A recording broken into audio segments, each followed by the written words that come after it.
रहने दो दूध पानी ना बनाओ।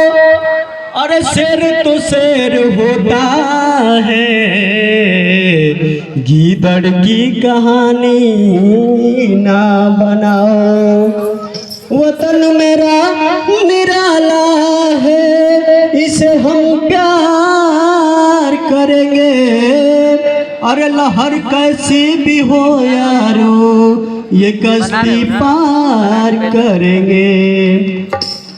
अरे मिलली आजादी त खुश भइले मनावा। अरे कटी गई रतिया अन्हार, भैयन के चुन चुन दिल्ली पठवाई। अरे आपन बनल सरकार, का जानी गोरवन ले बनी है बड़का डाकू।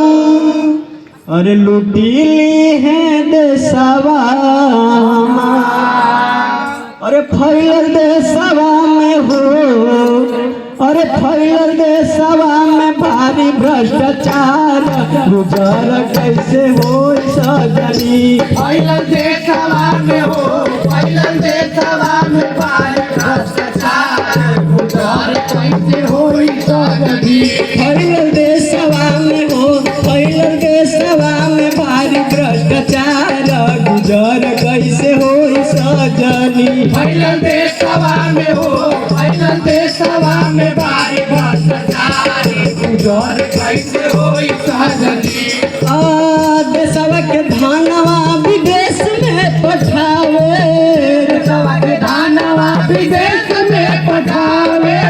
चिकनी चुपड़ी बात कही के सबके भर मावे।